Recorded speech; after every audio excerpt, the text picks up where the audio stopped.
Howdy, gang, and welcome once again to the Duct Tape Studios. I'm Jeff McAleer, your host, here at the Gaming Gang channel. Thanks for joining me once again. Today, I am going to be diving on in to take a first look and page through Pirate Borg, which is from Limithron and Free League Publishing. It's written and illustrated by Luke Stratton, with additional public domain images included as well. This 166 page hardcover is making its way into stores.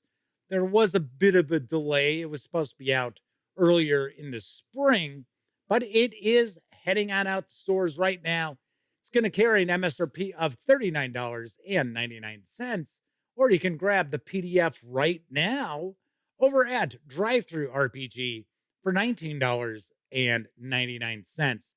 Stay tuned because I will be letting you know how two lucky viewers will be able to win a copy of Pirate Borg in PDF. So keep watching. Without further ado, let's swing on over to the other camera because here I've got Pirate Borg. Do want to mention the fine folks over at Free League Publishing were kind enough to provide me with this review copy, but neither I nor anyone else affiliated with the Gaming Gang has received any other sort of compensation for me to share this coverage with you. These days, it's important that you know that. We're not going to look at each and every page, but I do want to give you a really good feel for what's inside Pirate Borg. So, as you can see, it is compatible with MÖRK Borg, or as other people refer to it, MÖRK Borg. And this was a very, very successful Kickstarter. As you can see, this is digest size, but it's not a real thin book. It is 166 pages. So let's take a look at the back here. There is a darkness upon the sea. These tranquil islands betray the horrors that have unfolded in the dark Caribbean. And a constant state of war has spawned a new breed of outlaw, the pirates. But fouler things than men plague these waters. Hordes of undead, ships of bone and flesh, nameless terrors lurking in the deep. But not the devil himself can save a man from his own greed. All right, so let's dive on in. So right off the bat, very familiar with MÖRK Borg types of releases. We've got some random tables to kick off with.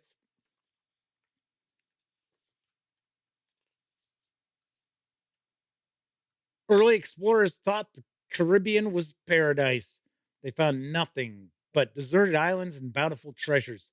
It wasn't until thousands had left their crowded, blighted homelands and settled in among the islands that they encountered the Scourge. It began on the solstice. Hunting, screams. One of the things that I'm not always too keen on with MÖRK Borg releases is they're not always easy to read. So it says haunting screams echoed over sandy beaches, and from the death black waves crawled the undead. Terror spread like wildfire. At first, they came in single numbers, but hordes gestated, and soon settlements were blotted out by a torrent of lifeless, nameless creatures. Possessed flesh of dead sailors, ghosts of displaced inhabitants, skeletal constructs shrouded in seaweed and muck, and horrible monsters born from the unknowable dark places in the world. They emerged from the sea and consumed all. The meek had nowhere to flee but to their graves, only to rise again at dusk. Survivors fortified cities and bolstered strongholds. Soon after, the effects of ash, I think that's what it says, were discovered. A new status quo was born. Oh, okay, it was ash. The remnants of destroyed undead, first discovered in the dark Caribbean, known to have physiological and psychedelic effects when consumed. Extremely valuable, responsible for numerous conflicts, trade disputes, and an influx of black markets. Addicts can be spotted by their sunken eye sockets, darkened lips, and faintly glowing bones. So, if you're not overly familiar with MÖRK Borg sort of games, a lot of it is generated by random tables. So, not everyone's game is going to be the same. So, I find that very interesting and very unique. So, we've got the British. Let's see what we've got here. Brethren of the Coast, the British, and of course the West India Company, which would be an offshoot of the East Indian Company. We have the French Indies. It's like the Spanish. And then the End of Days. So I like how the artwork kind of has a bit of a Darkest Dungeon sort of vibe to it. It's kind of cool. So we have the general history of the Dark Caribbean. So once again, you're going to be rolling six-sided dice. Looks like you can cross-reference this to get some information to share with your players. Now, usually with the MÖRK Borg books, you've got most of this is kind of game master facing. So I do want to point that out. So here we've got our traditional 3 to 18 range for our attributes. We have 5 attributes here: strength, agility, presence, toughness, and spirit. So we're going to have bonuses to our D20 roll. And you're going to roll a D20, and we have difficulty ratings right here, which you're going to need to meet or exceed to succeed. So pretty simple.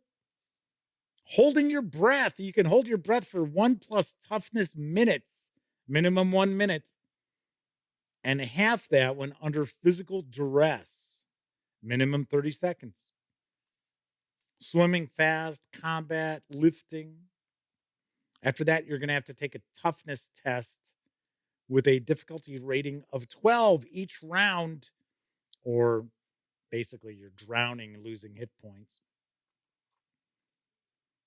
So far, I like the look of this the best out of any MÖRK Borg book. I know, I just crack up saying it that way. I entertain myself in some of these videos.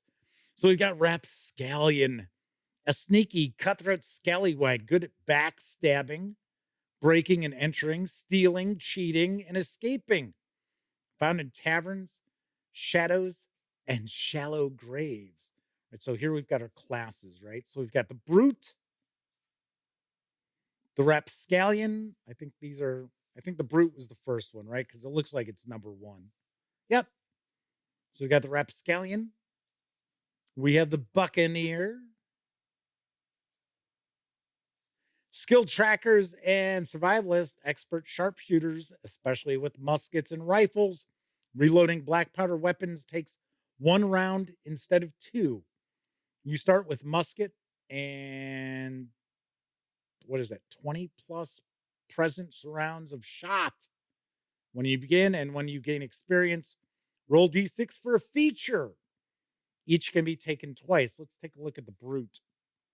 When you're not bashing, smashing, slashing, or crashing, well, that's all you really know how to do. You can't use arcane rituals, but your muscles are basically magic. I am very intrigued with this so far. We got the Swashbuckler, a brash fighter with bravado and swagger. And then we've got a Zealot, a clergy member, cultist, shaman, or believer, and a sorcerer. So, of course, we have these numbered because if you want, you can make this completely random and let the dice determine the sort of character your player ends up with. So, with the sorcerer, drawing your power from supernatural spirits and ghosts, you are weak in body but strong with the old magic of the world.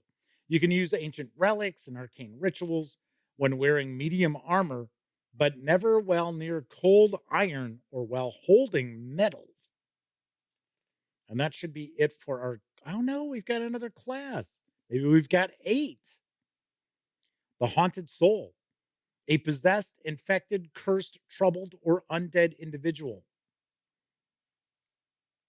Roll a d6 to learn your ailments, and roll a d6 to gain an additional class.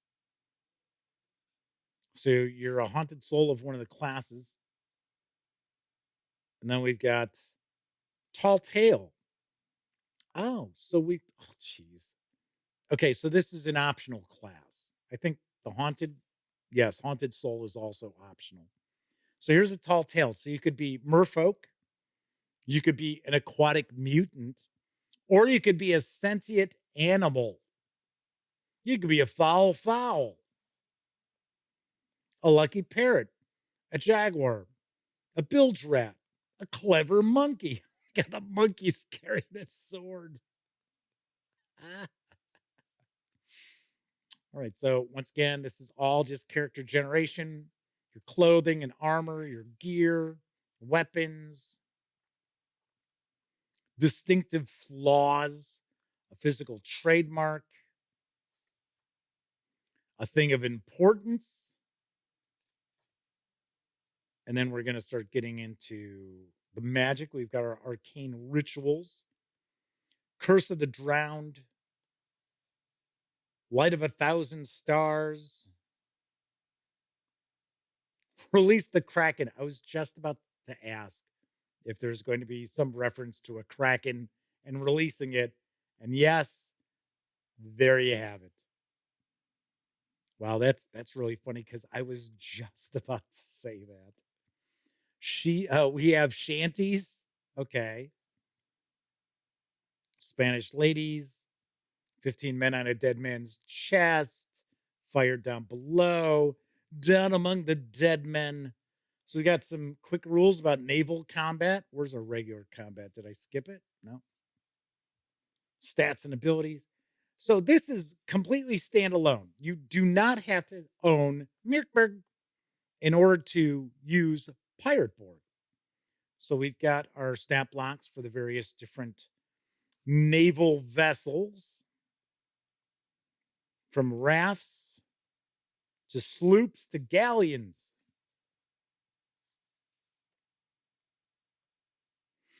Dark aquatics. So it looks like we've got a bit of a bestiary here. Skeletons. So we have various different kinds of skeletons. So we got a lookout, rank and file, Hulk, a warlock. We got Captain. Yes, the famous Captain Crunch. More like Captain Crunched. Ghost Monkey. Oh, so we got our ghosts here. Ghost Quartermaster, Ghost Captain. Deep Ones. There we go. Nice. Fishfolk humanoids, thought to be a myth. Excellent swimmers, somewhat intelligent. Their shamans know sea magic. A sea wraith, a gorilla crab.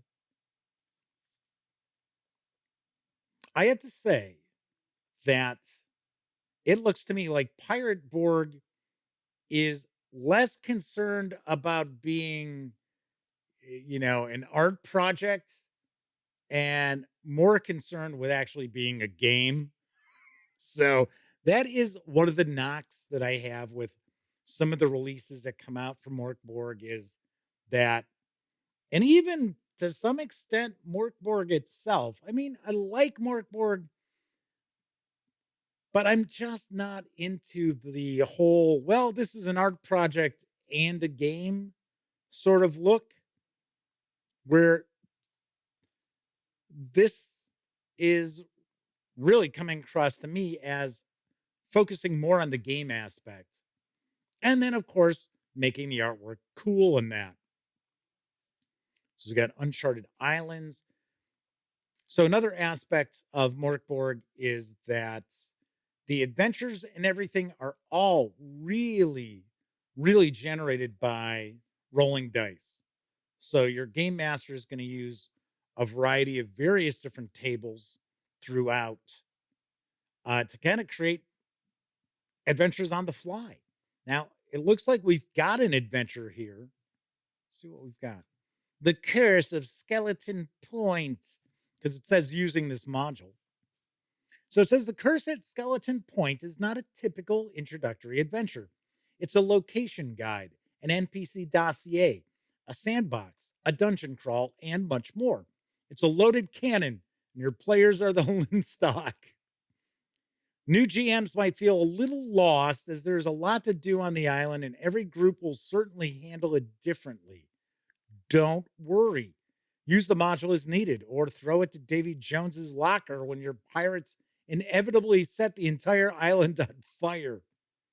Here are some ways to get started. Cool. So I'm going to try to avoid spoilers here in the adventure because I'm sure there are some players out there who are watching this video who are hoping that their game master is going to pick up Pirate Borg. Or maybe they have and just haven't run it yet. Maybe they've already got the PDF because the PDF's been out for a while. So these are points of interest. The Shrine of the Nameless Skull. I always like the 3D approach to dungeons, especially now with the modern approach where we don't have like 40 rooms, 40 keyed locations or more. For most games, I like when we see the 3D look as opposed to just the top down. It's nice. This looks really, really cool. And of course, I will have a review of Pirate Borg in the very near future. So before we wrap up, I do want to mention how you can get into the running to win one of 2 copies of Pirate Borg in PDF. I like to make my contests very easy for you to get into the running to win. So first of all, be a subscriber to the Gaming Gang channel. That's easy peasy. Second, please give this video a thumbs up. Now, I say it all the time. I can't see if you thumbed it up or not, but do me a favor, give it a thumbs up. And then lastly, in the comment section, tell me something that has caught your eye and sparked your interest while I've been paging through Pirate Borg. And I will choose 2 lucky winners and reveal their names in my review of Pirate Borg, which is going to be on the near horizon.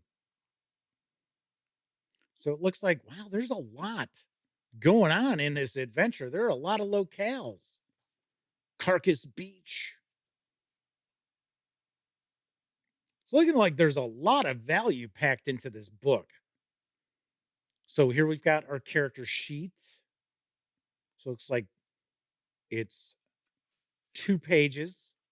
Got a character index, and we wrap up with an index. And then this is essentially kind of our Game Master screen. That's usually what we see on the back cover. And that is what we find inside Pirate Borg from Omithron and Free League Publishing. Swing on over to the other camera. As I mentioned, I will have a review of Pirate Borg in the very near future and get in the running to win one of the 2 PDF copies of this I'll be giving away. All right. That is it for this time out. If you like the video, even if you don't want to get, stuck in on the contest, please give the video a quick thumbs up. Subscribe to the Gaming Gang channel if you haven't already. And if you do subscribe, don't forget, ring that bell because it'll not only let you know when I upload videos such as this first look, it'll also let you know when my live stream, the Gaming Gang Dispatch, airs Tuesday, Wednesday, and Thursday evenings right here on YouTube at 7 p.m. Central. And of course, when you're not watching videos on the Gaming Gang channel, be sure to visit thegaminggang.com for all latest in tabletop gaming news, reviews, and a whole lot more that you won't find here on the YouTube channel. You know the drill. Get your geek on at thegaminggang.com. Thanks a bunch for taking time out to watch this video. And until I see you next time, here's hoping each and every one of you gets to enjoy plenty of great gaming with your gang.